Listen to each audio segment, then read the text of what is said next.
Hello students, आज हमें करनी है मैथ्स की वर्कशीट नंबर 57 और आज डेट है 18 नवंबर 2020। आज की हमारी वर्कशीट का टॉपिक है सर्कल्स। आज हमें पढ़ना है सर्कल्स के बारे में। लास्ट वर्कशीट में भी आपने सर्कल से रिलेटेड थ्योरम्स और कुछ क्वेश्चंस करे थे। आज भी हम उसी के आगे के टॉपिक्स को करेंगे। तो सबसे पहले देखो बेटा, आज की वर्कशीट में हमें थ्योरम दी गई है टू अंडरस्टैंड सर्कल्स। देखो थ्योरम नंबर 1 क्या है। Equal chords of a circle subtend equal angle at the center। अगर chords equal हो सर्कल में तो वो सेंटर पे भी इक्वल एंगल सबटेंड करती हैं। तो लुक एट दिस डायग्राम। इस डायग्राम में देखिए, एक हमारी कॉर्ड है AB और एक हमारी कॉर्ड है CD। इन्हीं दोनों कॉर्ड्स को अगर सेंटर से ज्वाइन कर दें, यानी इसके एंड पॉइंट्स को A और B के जो एंड पॉइंट्स हैं, अगर मैं इसको सेंटर से ज्वाइन कर दूं, सिमिलरली C और D जो मेरी CD जो मेरी कॉर्ड थी, इसके पॉइंट C और D को अगर मैं सेंटर से ज्वाइन कर दूं तो ये सेंटर से भी इक्वल एंगल बनाएंगी अगर AB और CD की लेंथ इक्वल है। इट मीन्स इन दोनों ही ट्राइंगल्स में, ट्राइंगल्स देख पा रहे हैं ना आप, आपको ये गिवन है कि आपकी AB साइड और आपकी CD साइड इक्वल है। These are the two equal chords और आपको प्रूव करवाना है कि ये एंगल 1 और ये एंगल 2 इक्वल है।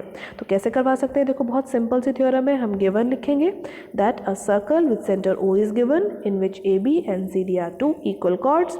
What we need to prove? We need to prove that angle AOB and angle COD are equal, जिसको मैंने नंबरिंग 1 and 2 करी है। इसको प्रूव करवाने के लिए हम क्या करेंगे, जो दो ट्राइंगल हम देख पा रहे हैं AOB और COD, इन दोनों ट्राइंगल को हम कॉन्ग्रुएंट प्रूव करवा लेंगे। Very easy to prove this triangle to be congruent. देखो कैसे करेंगे। इस ट्राइंगल की जो ये साइड है AO, ये किसके इक्वल होगी बेटा? AO will be equal to OC, because ये दोनों ही जो है एक ही ट्राइंगल की रेडियस, एक ही सर्कल की रेडियस है और ट्राइंगल की साइड्स भी हैं। इसी तरीके से OB and OD will be equal because they are also radius of the circle. देखो ये रही OB और ये रही OD। नाउ थर्ड साइड जो मेरी ये वाली साइड है AB and CD, these two are already given कि ये हमारी इक्वल कॉर्ड्स हैं।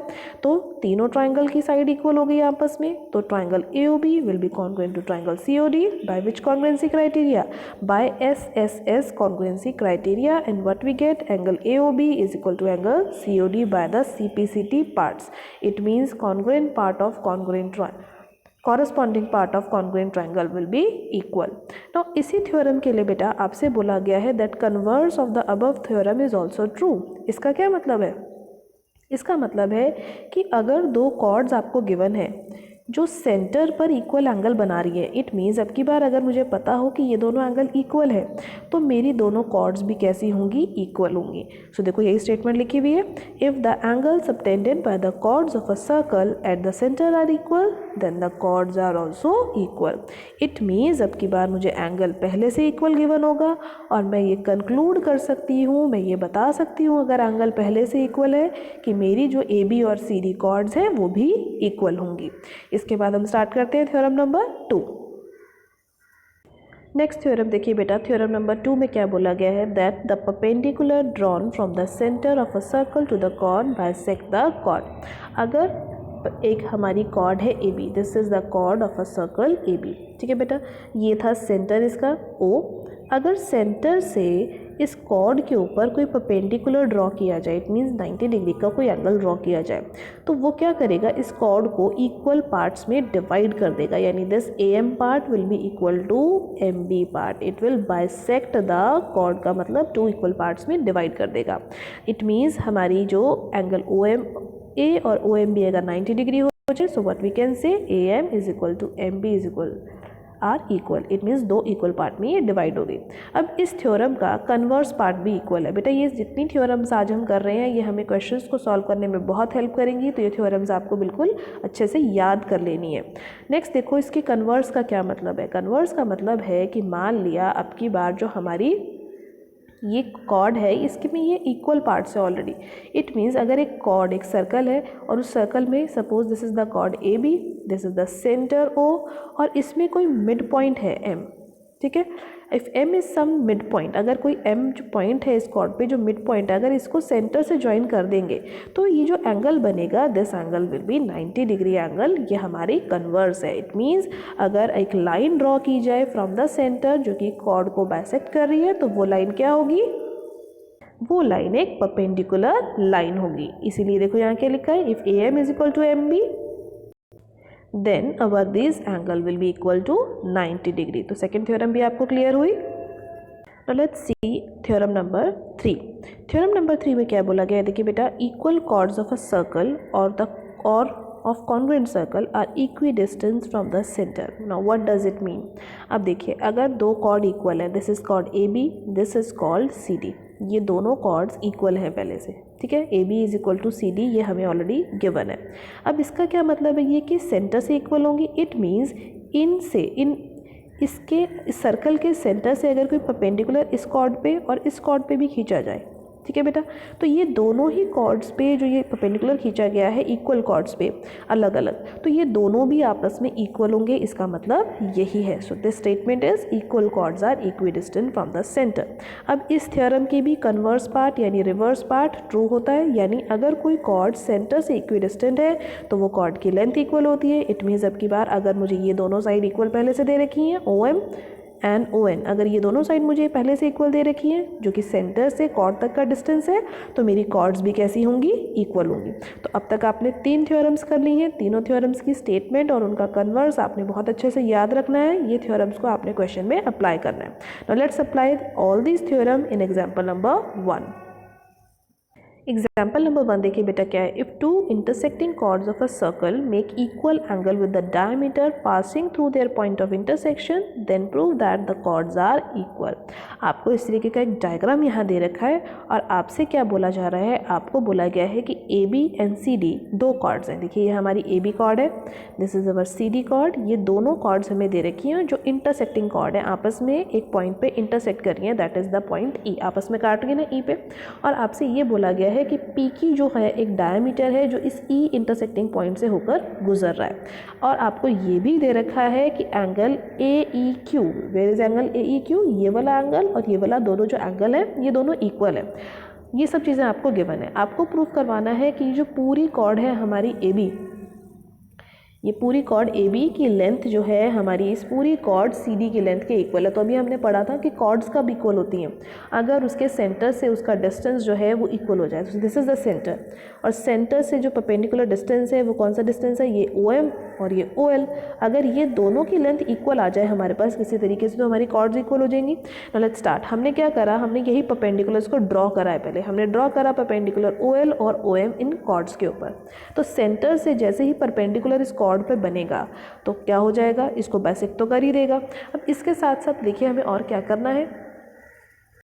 इसके बाद देखिए बेटा, आपके पास ये जो दो छोटे ट्रायंगल्स आप देख पा रहे हैं ना, एक ये ट्रायंगल और एक ये ट्रायंगल, इन्हीं दोनों ट्रायंगल को हमें कॉन्ग्रुएंट प्रूफ करवाना है। तो सबसे पहले देखिए जो एक छोटा ट्रायंगल है, एक छोटे ट्रायंगल में तीनों एंगल्स का सम कितना होगा, 180 डिग्री। दिस एंगल, ये वाला एंगल ऑलरेडी 90 है और ये तीनों एंगल का सम 180 होगा। इन तीनों एंगल्स की क्या नाम है, देखिए यहाँ पर लिखेंगे LEO plus angle ELO plus angle LOE। इन तीनों एंगल्स का सम होगा 180 डिग्री, बिकॉज ट्रायंगल के तीनों एंगल का सम 180 होता है। अब इसमें से बेटा आपको जो ये एंगल ELO है ये ऑलरेडी 90 डिग्री का गिवन है, और हमें यहाँ से कौन से एंगल की वैल्यू चाहिए, हमें यहाँ से चाहिए LOE एंगल की वैल्यू। इस एंगल की वैल्यू निकालने के लिए हमें क्या करना पड़ेगा, देखो LOE को मैं यहीं रखती हूँ और बाकी सब वैल्यूज़ को मैं 180 के पास ले जाती हूँ। 180, ये वाला एंगल 90 था तो उसकी जगह पर मैं 90 ले देती हूँ, -90। इस एंगल को भी यहीं ले जाइए, माइनस एंगल LEO।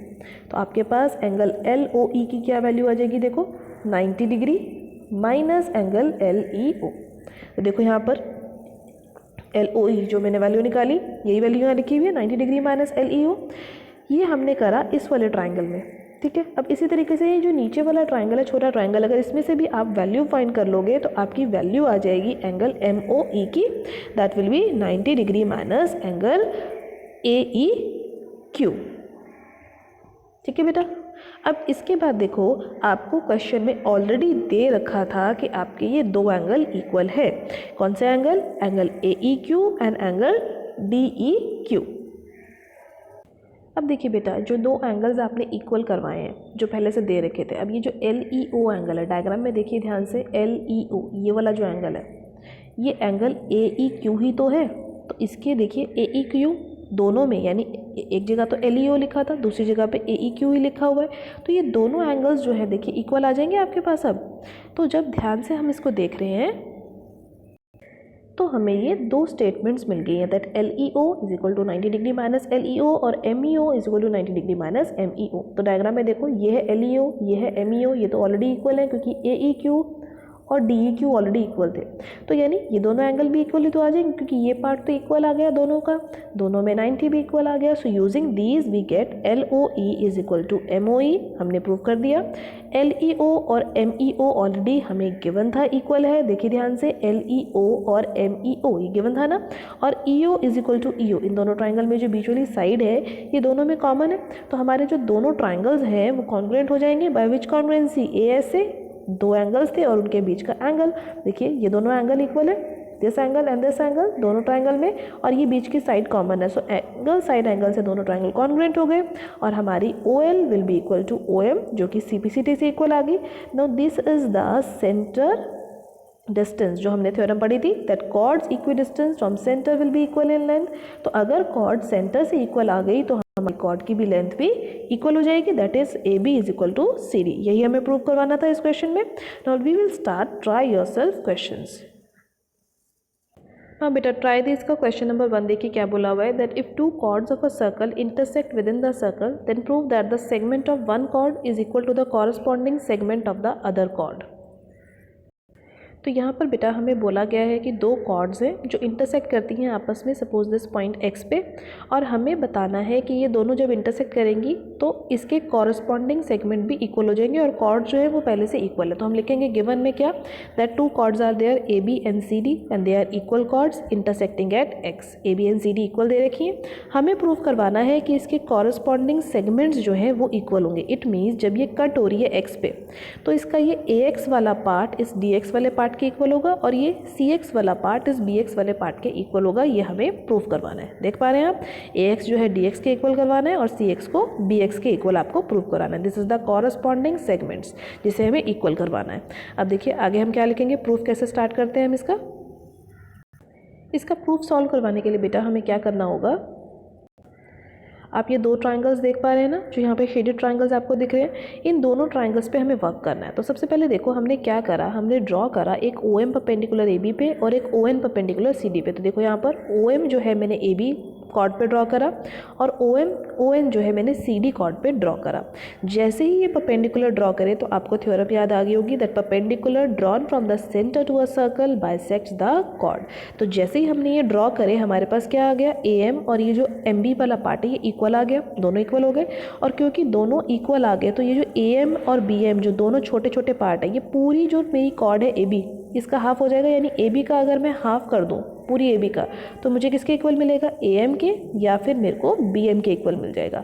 तो यही देखो यहाँ पर लिखा हुआ है, यही यहाँ पे लिखा हुआ है AM is equal to BM is equal to half AB।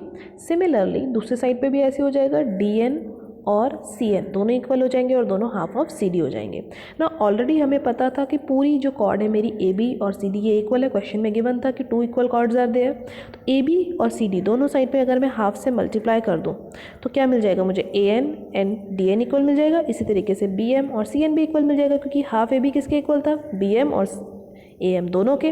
तो देखो AM is equal to DN मिल गया और इसी तरीके से MB is equal to CN हमें फाइंड हो गया। अब हमें क्या करना है, दोनों ट्राइंगल पे फिर से ध्यान देना है।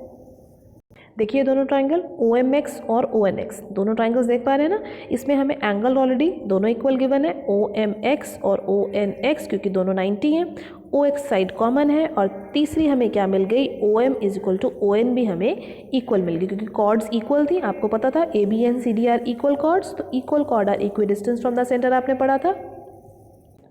तो यहाँ पर बेटा OM और ON भी इक्वल आ गए बिकॉज कॉर्ड्स इक्वल थी। तो हमारा ट्राइंगल जो OMX और ONX ट्राइंगल है वो कॉन्ग्रुएंट हो गया। By which congruency, by RHS congruency rule. तो देखो 90 डिग्री था। इसके साथ इसके हाइपोटेन्यूज इक्वल थी और यहाँ पर इसकी एक और साइड जो परपेंडिकुलर साइड है वो भी इक्वल थी, तो RHS से कॉन्ग्रुएंट हो गया। कॉन्ग्रुएंट होने का मतलब इसके कॉरस्पॉन्डिंग पार्ट इक्वल हो जाएंगे, यानी जो हमारी MX साइड है और ये जो NX साइड है ये दोनों इक्वल हो जाएंगी। MX is equal to NX। अब ध्यान से देखो, अभी हमने ऊपर लिखा था AM is equal to DN। अगर इसी में ये MX और DX को मैं ऐड करवा दूँ, यानी AM में MX को ऐड करवा दूँ, तो मेरा कौन सा पार्ट बन जाएगा? ये पूरा AX बन जाएगा। सिमिलरली DN में अगर इस NX को ऐड करवा देंगे तो क्या बन जाएगा? पूरा DX बन जाएगा। तो फर्स्ट पार्ट हमारा यहीं प्रूव हो जाएगा। आगे हमारा AX is equal to DX। अब की बार बेटा, पहले मैंने ऐड करवाया था, अब की बार अगर मैं सब्ट्रैक्ट करवा दूँ, यानी BM में से इस MX को सब्ट्रैक्ट करवा दूँ तो BX बचेगा, एंड CN में से MX को सब्ट्रैक्ट करा दूँ तो CX बचेगा। सेकंड पार्ट इक्वल आ गया। तो यही तो हमारे कॉरस्पॉन्डिंग पार्ट्स थे जो हमें इक्वल करवाने थे। सो फ्रॉम देयर हमारा क्वेश्चन फिनिश हो जाएगा। अब हम करते हैं क्वेश्चन नंबर 2। क्वेश्चन नंबर 2 में देखिए क्या बोला हुआ है। If a line intersect to concentric circles the circle with the same centre. Concentric circles कौन से होते हैं? जिनका एक ही सेंटर होता है। देखो यहाँ पे 2 सर्कल्स बने ना जिनका सेंटर एक ही है, सिंगल सेंटर O। आपसे बोला गया है कि ABCD 4 पॉइंट्स हैं इस तरीके से जहाँ पर ये सर्कल बन रहा है, और आपको प्रूफ करवाना है कि ये AB पार्ट जो है ये CD पार्ट के इक्वल है। तो ध्यान से देखो, यही जो ABCD जो 4 पॉइंट जब हमने ज्वाइन करवाया तो कॉर्ड बनी। बड़े सर्कल के लिए कौन सी कॉर्ड बनी? AD बनी। और छोटे सर्कल के लिए कौन सी कॉर्ड बनी? BC कॉर्ड बनी। ठीक है, तो हमें गिवन है कि 2 कॉन्सेंट्रिक सर्कल्स हैं जिसका सेंटर O है, और एक लाइन है जो दोनों सर्कल को इंटरसेक्ट कर रही है ABCD पॉइंट पे। आपको प्रूफ करवाना है AB and CD are equal. Now 2 circles are such that कि दोनों के जो सर्कल्स हैं इनका सेंटर सेम था। तो हमने क्या करा, हमने इसके सेंटर O से एक परपेंडिकुलर ड्रॉ किया OP। ठीक है, सो दैट ये जो लाइन थी हमारी जो ABCD पे कट कर रही थी इसके ऊपर ये परपेंडिकुलर फॉल करे।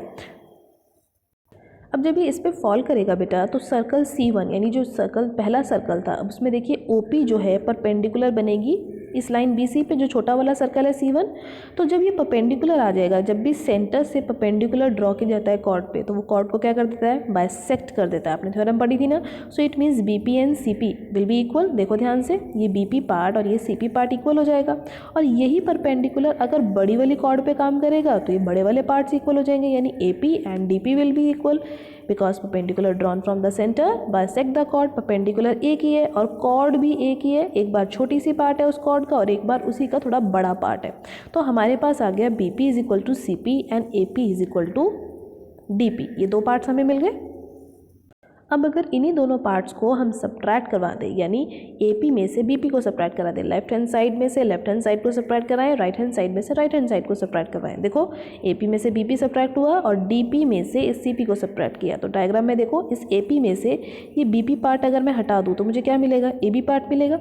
सिमिलरली इस पार्ट में से, इस DP पार्ट में से मैं अगर इस PC पार्ट को या CP पार्ट को हटा दूँ तो मुझे CD पार्ट मिलेगा। यही मुझे प्रूफ करवाना था। So this will be hence proved. So आज की वर्कशीट में बेटा जो थ्योरम्स आपने सीखी हैं तीनों, उसकी अच्छे से प्रैक्टिस कीजिए, उसे लर्न कीजिए और आज के सभी क्वेश्चन की प्रैक्टिस कीजिए। NCERT में भी जो इससे रिलेटेड और क्वेश्चन है उसकी प्रैक्टिस जरूर कीजिएगा। आज की वर्कशीट की वीडियो अच्छी लगी हो तो लाइक और शेयर करना मत भूलिएगा। चैनल पर पहली बार आए तो चैनल को सब्सक्राइब कर लीजिए ताकि आपको अगले आने वाली वीडियो की नोटिफिकेशन टाइम से मिल सके। Thank you for watching students.